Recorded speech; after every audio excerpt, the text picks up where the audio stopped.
It was the scene where Meadow calls Tony back when he's in a coma and he's about to cross over. I'm screaming his name and I'm crying and I'm screaming his name. And when they yelled cut, it was almost like floodgates got opened. And I just fell to the floor and I was sobbing. And everybody kind of just walked away thinking like, okay, you know, like dramatic actress, like taking her time, taking her moment, whatever. And he's like, what's going on? Like, you're not okay. And I told him, well, I'm going through divorce. And he said, you know, good. I never liked him. Like, okay, I wish you told me that 5 years ago. But I said, I'm really scared to tell you this, but I have MS. I've had it for 5 years and I'm feeling things now and I'm scared and I can't act anymore. And I don't know. And I remember him taking my shoulders and looking at me and going, you're just a kid. Jamie Lynn Sigler grew up in front of all of us. For years, she was Meadow Soprano, sharp, complicated, unforgettable, one of TV's most iconic daughters. But while the world watched her come of age on screen, Jamie Lynn was carrying something privately that almost nobody knew about. At 20 years old, during the height of The Sopranos, she was diagnosed with multiple sclerosis. And for 14 years, she hid it, not just from Hollywood, from friends, from coworkers, sometimes even from herself. Today, Jamie Lynn is living a very different kind of life, one not built on perfection, but on honesty.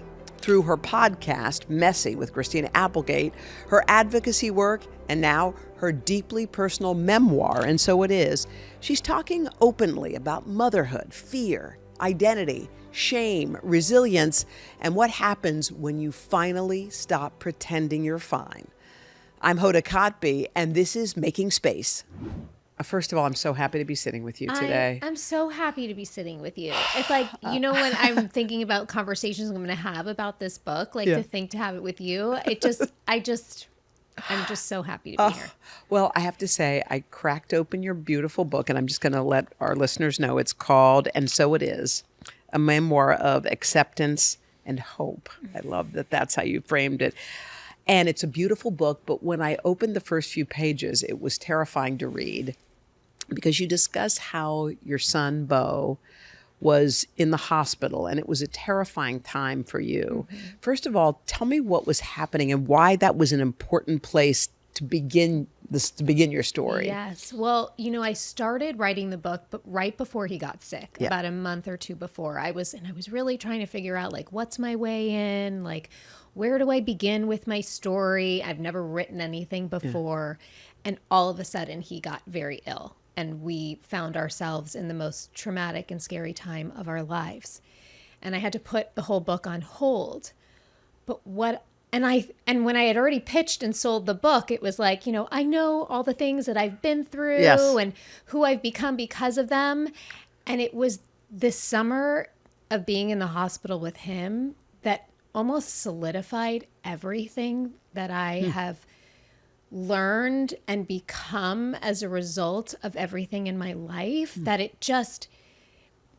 made perfect sense that this is where the book begins and ends, because I wouldn't be the woman and the mother that I needed to be for him 2 summers ago had I not been through everything in my life. And I was reminded so many times by even people in the hospital of saying, like, you are the perfect person for him to walk him through, you know, this journey and his recovery.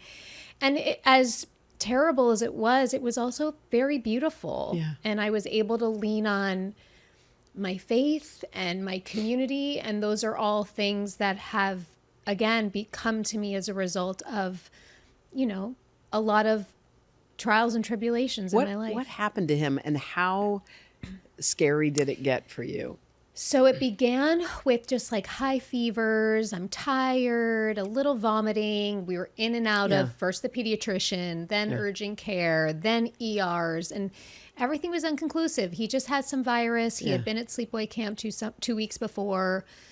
We were trying to sort of, you know, brush it off, write it out, and just a mother's intuition. I knew something, we were missing something. So we went to the ER one more time, did a bunch of blood work. And at that point, he had mentioned to me, Mom, I couldn't pee before.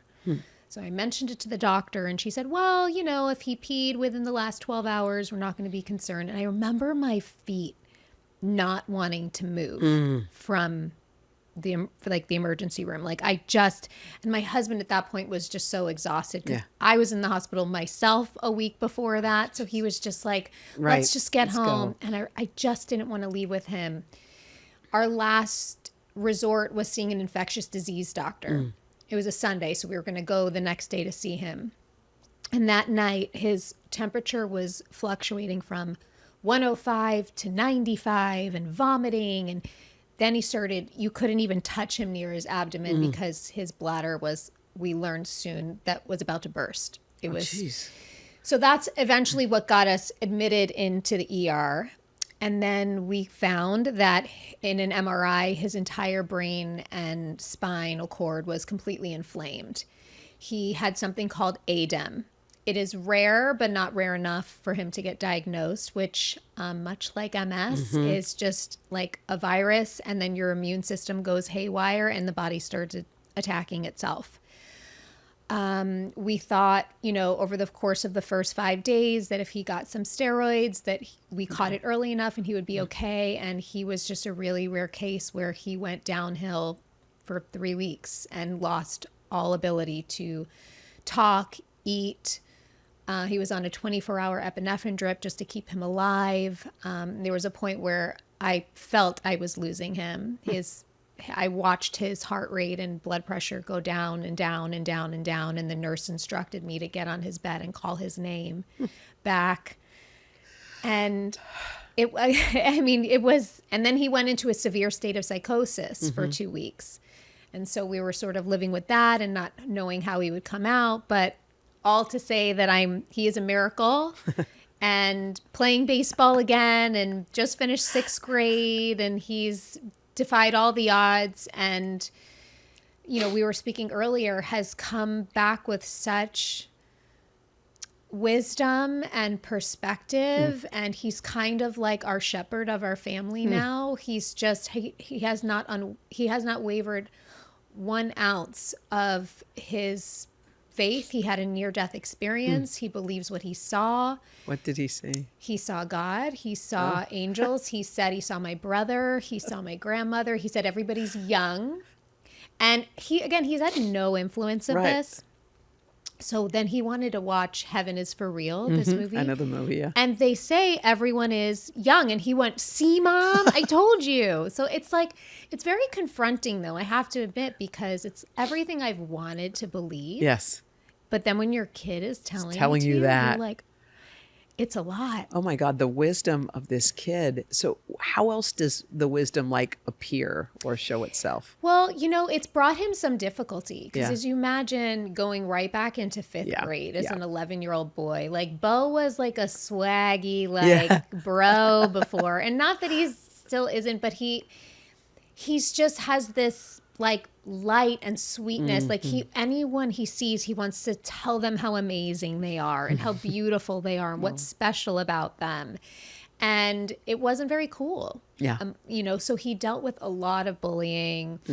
But what that led us to then was getting him in therapy, which was really just about reminding him that he's doing nothing wrong, and that to stay the course and stay who he is. And he has. And I've watched kids adjust around him. Wow. And it's been I'm so proud of him. I really am, because I don't know if I would have been able to face what he faced at such a young age. Yeah. Yeah. I mean, you describe your childhood so beautifully in the book. Like a lot of kids, I think, find themselves in different circumstances, but as a pleaser, I want everyone to like me. I want to be the one that nobody's mad at, that I'll dim down here so you feel better. Yes. Well, tell me about what growing up was like for you. I mean, very idyllic in very many ways. There was nothing that I needed or wanted. We had a beautiful family. We grew up on Long Island. I found my love for performing at a very young age. But I think I just came in kind of wired to be people pleased, like you said. And I was taught a lot about my mother's upbringing. My mother was born in Cuba and was a political refugee, came in Project Peter Pan here in 1961. There was a lot of trauma in her life, a lot of poverty, a lot of hardship. And she would remind my brothers and I of that all the time. But unfortunately for me, I just took it in as feeling so undeserving of how lucky my life was. It felt like, I see, yeah. oh, my life is so good and I didn't go through anything Yeah. to deserve this. So there was just sort of always this undercurrent of that. And because of that, I wanted to dim my light. I wanted to just be a part of everything. I wanted to feel deserving of what I had. I wanted everyone to feel safe and loved around me. And performing was really my chance to sort of escape that constant fear that I wasn't living up to that.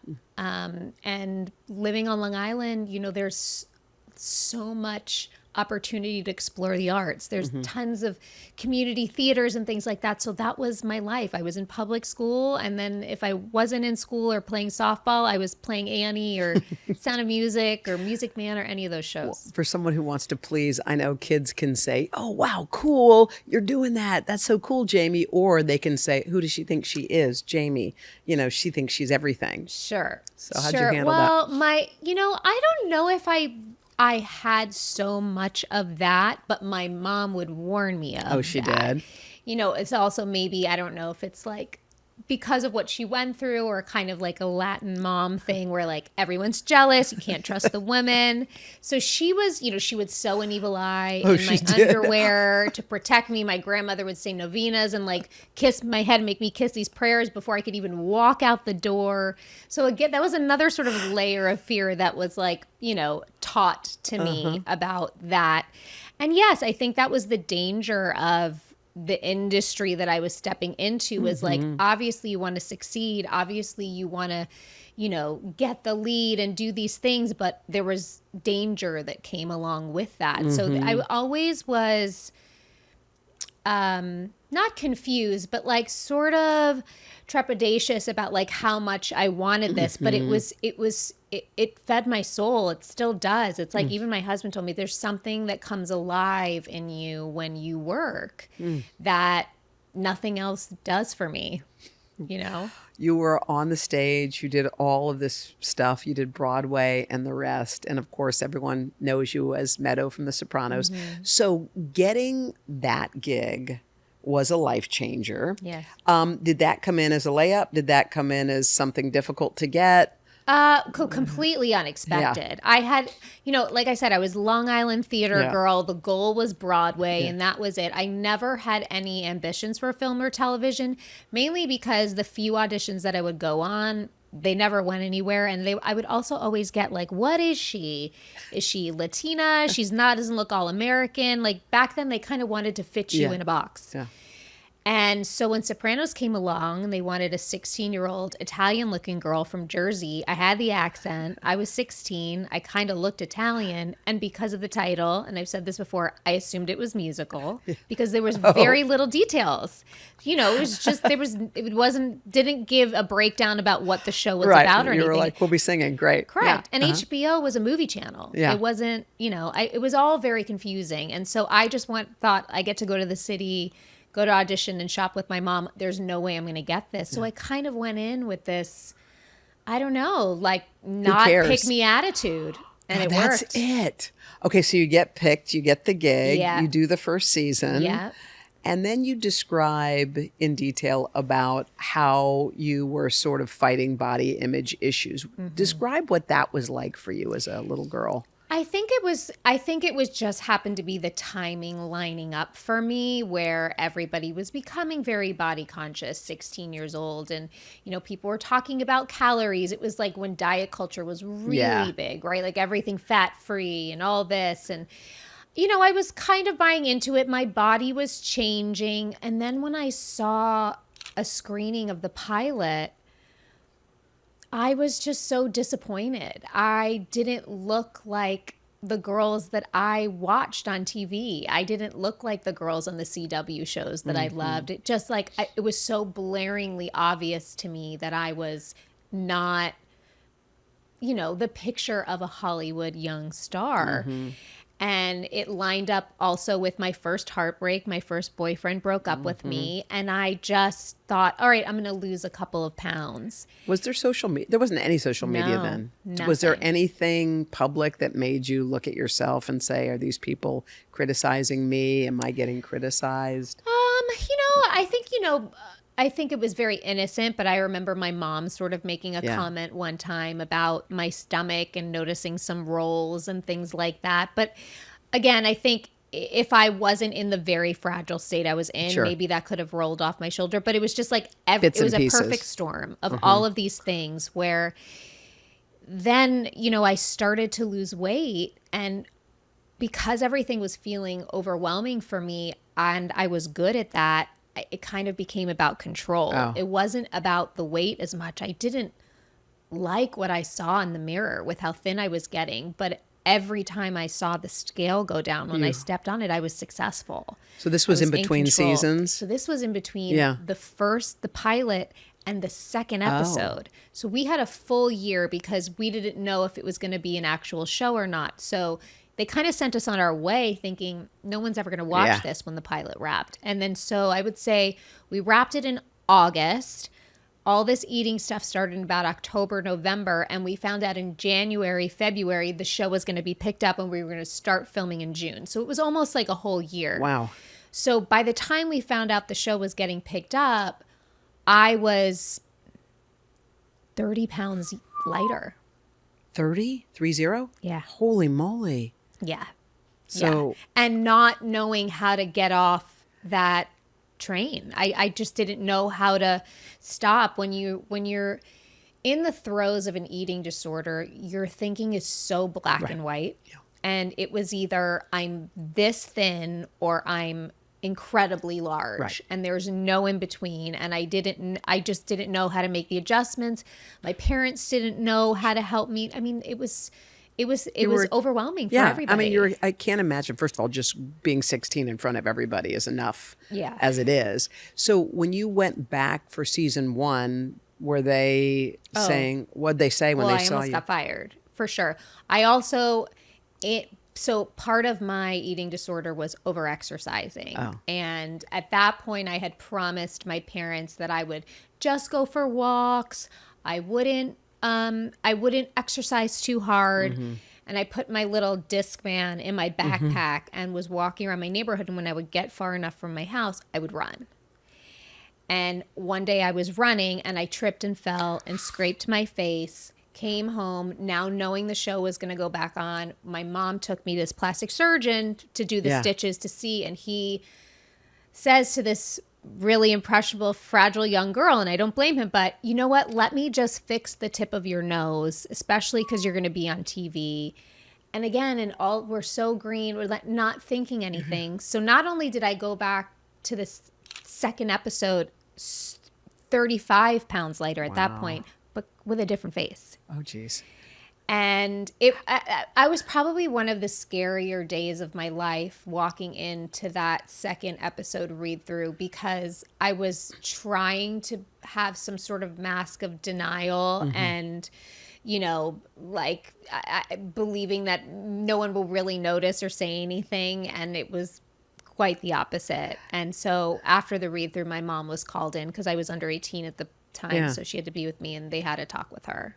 And she had a talk with you? Yeah, they were concerned. Yeah, sure. I think it was mainly like, is there a problem here? Is she not, is she's ill? And at that point, I was seeing a nutritionist. I was seeing a therapist. I had gained 5 pounds. Okay.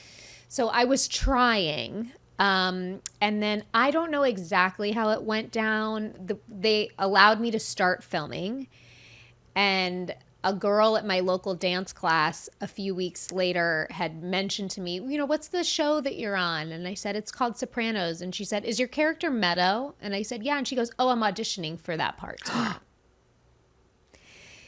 So, it was my biggest fear was coming true. I think I had maybe filmed the second and the third episode at that point. And I don't know why or how they didn't go through with that and stayed with me. But then at that point, I was like, oh, I am going to never be a problem for these people. I am going to be the ultimate good girl. I am going to gain weight. I'm going to show them that I'm eating.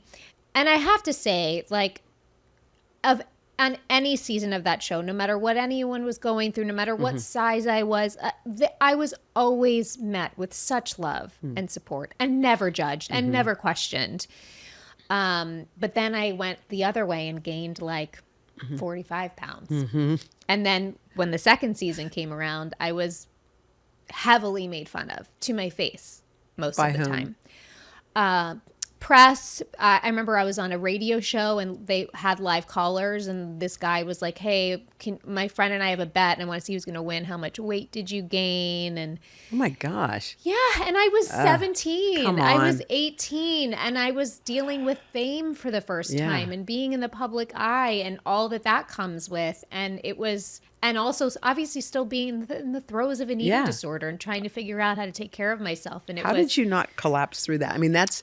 I did you behind did. closed doors. Oh, you did. Wow. Yeah, behind closed doors. I never, ever let anyone know that it bothered me or that I was. That seems to be one of your threads through your book. It's like, I'm good, I'm fine, I'm good, I'm fine. I mean, you had that podcast with your therapist, and it was so fascinating also just to hear how old things from your childhood were coming up. And one of the things that struck me was, I think it was Broadway, you're on Broadway or something, and you hit your head and you were bleeding. And you went out, is that right? And you went out and I hit continued, my mouth, hit your yes. mouth, and continued performing and didn't even remember. It was so insignificant Yes. that it wasn't even registering. No. Well, I never would think to ask for help. I never thought, I don't know. It was like something inside me didn't think I deserved it. I thought it would show that I was weak or incapable, unprofessional. I really decided at a very young age that was how I had to get through life. So as you can imagine, then by the time I got diagnosed with MS, I didn't know how to navigate that at all. And you kept that super, super, super quiet when you were at The Sopranos. Yeah. So being diagnosed with MS, when that moment came, tell me about one, just that news coming to you. Yeah. I can't imagine. How old were you? 20. Jeez. So a year prior, I had been diagnosed with Lyme's disease. I had this, bout with numbness and tingling. We weren't quite sure what it is. I was in the ICU for 14 days. I was not able to walk or use my legs. Then a test for Lyme came back like a little bit positive. So they started giving me steroids and antibiotics. In hindsight, I think it was the first showing of MS and the steroids might have helped.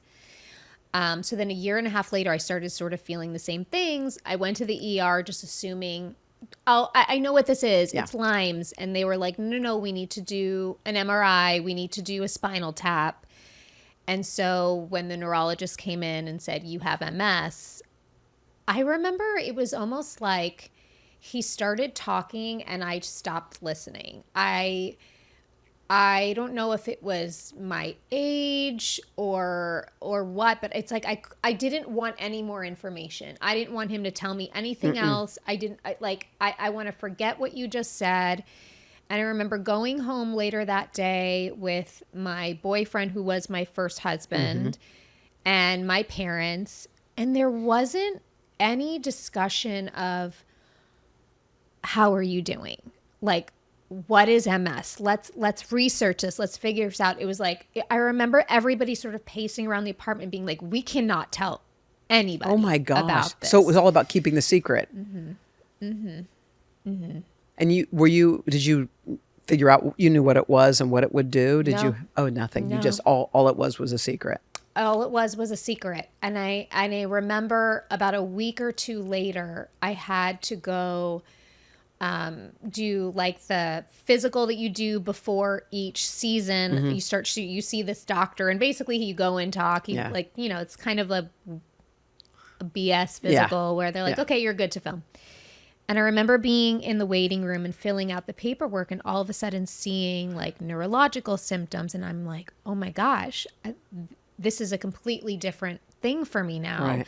And I was looked at my ex-husband, and he was like, do Don't not mark don't it touch off. it.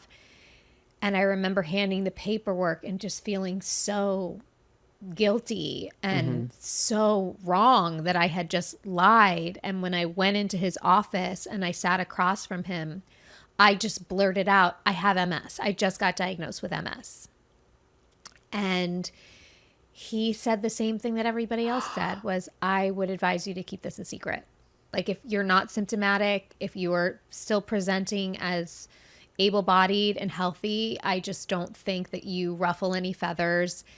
Because at that point, again, like I felt like I was always on thin ice. I always felt so undeserving being on Sopranos. Like, I just felt like the lowest on the totem pole, that like I could not jeopardize that opportunity. And so that's where sort of the plans were officially laid, that this is something that we tell no one about. You felt that way throughout your time at The Sopranos, or just in the first year, year or two? I mean, I think moments would come, like when I was on Broadway a year after I got diagnosed, my dream came true, and I got to do my Broadway debut. I played Belle in Beauty and the Beast. And I started feeling some weird things while I was performing. And again, I would never tell anybody about it, and kind of dealt with it. And there's this quiet moment that Belle has with the Beast on stage. And I write about it where, our backs are to the audience, and the serving plates and whatnot are talking to each other below us.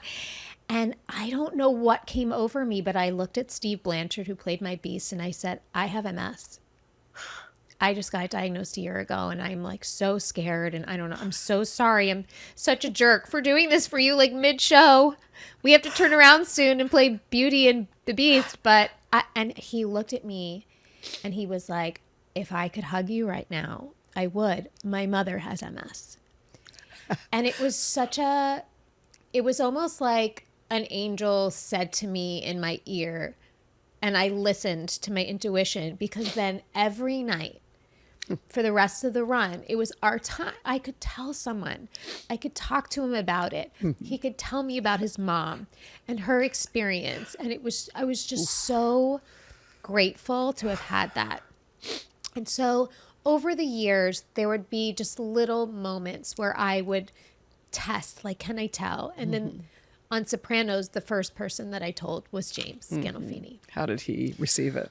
As you would imagine he would. I mean, I at that point was a hot mess, because I was going through a divorce also and telling no one. And I was also becoming symptomatic and telling no one. And I was so overwhelmed. And the show was sort of commenting on my work, and did I need an acting coach? And I just felt like my entire life was imploding.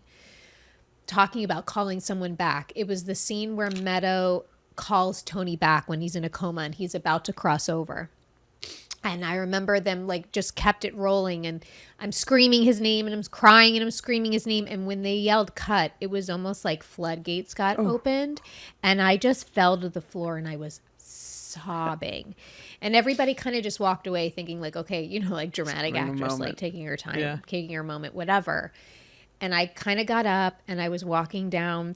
We are on a lunch break, and I felt this huge hand on my shoulder, like spin me around. And he was like, come over here. And we walked into on the set, and he's like, what's going on? Like, you're not okay. And I immediately just started bawling. And I told him, well, I'm going through divorce. And he said, good. I never liked him. Like, okay. I wish you told me that 5 years ago. But I said, I'm really scared to tell you this, but I have MS. I've had it for 5 years, and I'm feeling things now, and I'm scared, and I can't act anymore, and I don't know. And I remember him taking my shoulders and looking at me and going, "You're just a kid. Like, you're just a kid." Like, I think he knew that that's what I needed to hear first and foremost. Yeah. Because I just felt like I had the weight on my shoulders. And I think he was trying to show me, like, why are you doing this alone? Like, you're a kid. Like, this is so much for you. I don't think I even acknowledged how much I was dealing with. Carrying. We never spoke of my MS really again Wow. until a few years later, where we would like catch up at a party and he'd be like, talk to me, how are you? But just having someone know, like every day getting to set and him look at me and be like, how are we today? Like was That mattered. Yeah, that was everything. it really, I think it's what really got me through the rest of the run. So when the day came that you decided, it was like 14 years later, I think, Yes. right? That you decided to finally kind of let everybody know. What caused you to say, it's time now? Well, I think a lot of things. First and foremost, it was getting so hard to hide. Yeah.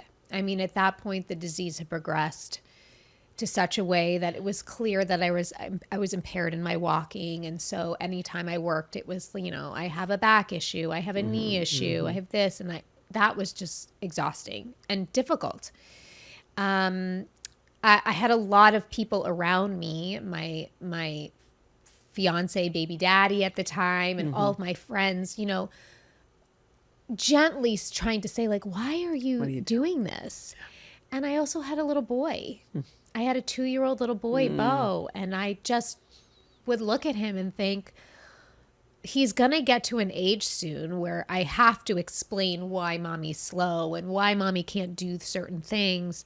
Am I going to ask him to lie for me? Like, that's not what I want to teach him about the world and the way he should navigate it. And so, and then all of that came to a head and a moment where I went to see a hypnotist. And I was going to this hypnotist to sort of help with my negative thinking.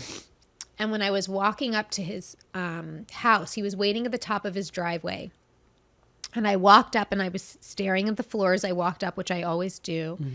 And he immediately confronted me and he was like, why aren't you looking at me? And I said, because I don't like to watch people watch me walk. And he went, okay, well, walk in front of me now. And I remember walking and I remember like doing my normal thing where I like hold my breath and try to walk really straight and normal, like to present as not only to present normal, but like I just didn't want to make anyone uncomfortable. I didn't. And I sat in his big leather chair when we got in there and he looked at me and he said, you are so shameful that you have this. You have so much shame around this. And I did not even realize that that was the case.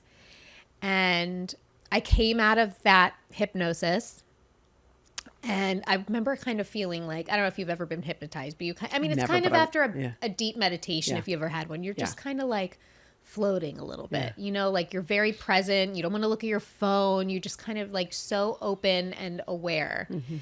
And I remember getting in my car and I was driving home and I was driving past the Sony lot where I've gone to so many auditions and like all of these memories were coming back of like where I would get to the audition an hour early so I could like slowly walk across the lot and like not so that I could gather myself so that when I get to the audition I wasn't limping too much and like thinking of all of the unnecessary suffering I put on top of myself of what I was already dealing with just so I could present as someone that I'm not, that I can't live like that anymore. I was ready to take the chance to do the thing that I was most afraid of.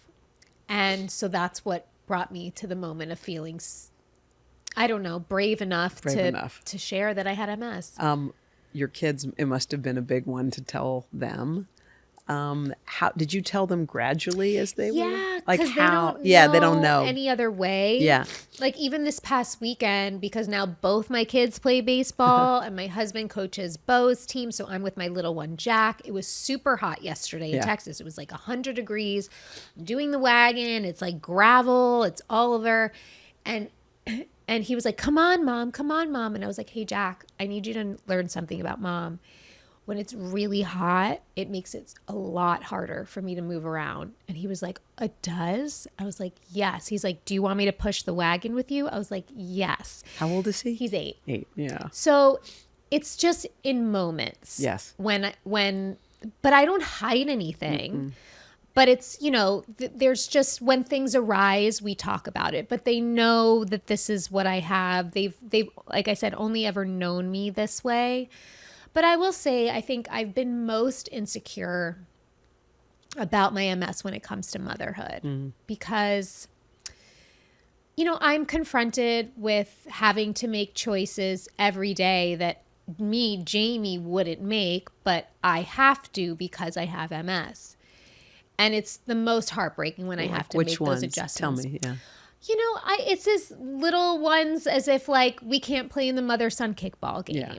Or, like when they want to go outside and shoot hoops, I'll send my nanny out with them because I'm just like, I just can't do it. Mm-hmm. And I want to be the one out there with them. I want, like, even we're going to live in New York for a month and I'm already racking my brain. I'm like, how do I take them to Central Park? Like, how do I want to be the one doing all those things with them. And I feel bad that they have to make adjustments because of me. I am met with nothing but love and support. I have the greatest husband in the world. But, those are the heartbreaks I have every day. What has MS given them, the kids? I think it's made them really aware in a beautiful way. I think that they are very conscious of other people in their needs. I think that they're just more sensitive. Especially Jack. I remember him saying that his teacher was like, he loved his second grade teacher so much. And she was out for a couple of days and he said, why is McBride not there? I said, I think she was just sick. And he was so worried. He's like, does she have MS? I was like, no, buddy. I think she might have just like had the flu. But like when she came back, he was asking her if she needed help and how she was feeling. So it's just, I think that they're also, being bred to like be little helpers, and want to help and feel how good that feels to be of service and to help someone. I think that, I know how good that feels for me. And I hope I'm also teaching them that it's okay to ask for help. And that doesn't mean that you're weak or incapable. We all need help in different ways, and we all can show up in different ways and have different strengths. And that's why we all need each other. So interesting about what you're going through, your podcast, which I was on, which I loved with you and Christina Applegate. But it was so interesting because everything you guys were talking about landed, although I don't have MS and people I talk to who listen to you guys don't. Why do you think it is that so many people are feeling like a warm hand on their heart when they're hearing it, even though they don't know what it's like to walk in your shoes? Because I think you're listening to people that are just living their truth. And there's just something about accepting things that are hard, being honest about what it's like to go through them, but moving through life with it. I think we all have things. We all have hurdles we have to jump over each and every day. We all have pain. Life is hard, for all of us in different ways. And I think just being able to acknowledge that, just being able to feel safe in your vulnerability. And like I said, I don't think I've ever felt more confident and comfortable in my skin, even though my body is the most disabled it's ever been, because I'm just not hiding anything from not only just the world, but from myself. I'm acknowledging the hard stuff. I'm grateful for the good stuff. It's almost like I'm living life to its fullest because I'm just in my truth. What do you do other than, to make yourself feel emotionally better? What are some things that you do that fill your cup that way? Not your kids, not your work, nothing. Meditation has been a big one for me. I think just getting quiet. It was really hard for me to do. But once I really committed to it, just centering myself. I think I actually talked about it with you. Like, I have sometimes in a meditation, like a vision of me. Like, I remember this vision of me like running, and it's always this where my brain will take me, like running on a beach towards my kids.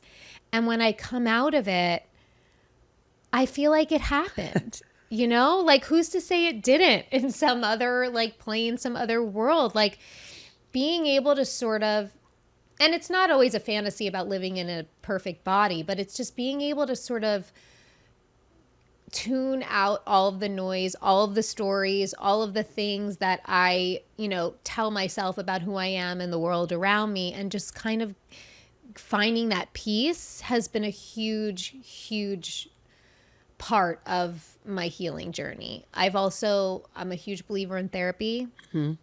I've done all different types, particularly since Beau was sick. I've had to do a lot of kind of trauma therapy. I've done a lot of EMDR. How has that been? Do you love it? I love it. Yeah, I love it. I think it's just, so the way it's explained to me is that, EMDR, it's either you follow like a light or you have buzzers that alternate. And when a trauma happens, a lot of the time, or most of the time, the part of your brain that has like a beginning and a middle of the end gets shut off. And so you get stuck in the loop. So trauma lives with us because it just never ended, right? It's just that feeling is always there. And we all have a bunch of them in us. My whole book is about all of mine so far. But when you're doing the rapid eye movement or having these buzzers and you're brought back into that story, and you can either do it in first person or third person. I usually find myself going into first person, and a licensed therapist will walk you through it. Sometimes it's painful, sometimes it's not, but it puts the beginning and the middle and the end to the story, and it almost feels like, okay, that happened, but it's not stuck in a loop within me. So I found that especially helpful with my stuff with Beau. But then there was moments that came up, like when I hit my face and was on stage, like I hadn't even thought about that. That's so crazy. And what a deep-rooted belief that put inside me. I think also, and I've never talked about this before because I didn't know how it was going to land, but you're a safe space, so I feel like I could say this. But I remember at a very young age too, part of that, like, I don't want you to think I'm better than you. Like, I don't want my star to shine too bright. I used to pray to God for something to be wrong with me, because if something was wrong with me, then people couldn't not like me. Because I just thought, well, then I'm safe, right? Like, there's nothing you can hate about me. And I don't know if this manifested from that or what. But it's, these little beliefs of like, how you think you need to go through the world. And so I've done a lot of work around that as well, and knowing that I am worthy of love without any of these things. I know it's a deep one. By the way, it's so beautiful. It is so beautiful. All right. As we wrap this up, sadly, which I don't want to. I know, I could talk to you forever. We call this making space because sometimes there are certain days where you just need time that's for you. So if you had a day that was only for you, there was no one was going to be there. You could do you could fill it the way you wanted. It could be any way, from the moment you open your eyes to the moment you close them. How would you fill that singular day? I would go outside immediately and sit in the sun. There's something very healing to me about like just being in the sun.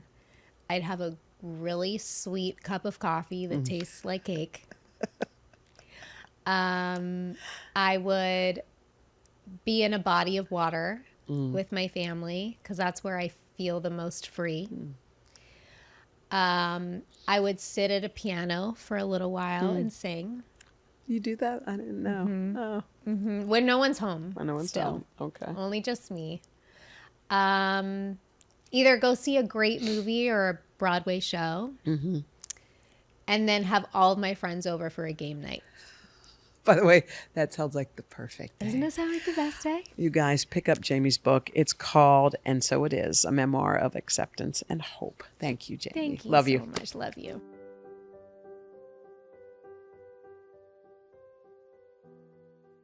Hey, thanks for watching. And don't forget, you can catch the Today Show every morning on NBC, or take Today when you're on the go. Just follow the Today podcast on Apple Podcasts, Spotify, or wherever you listen.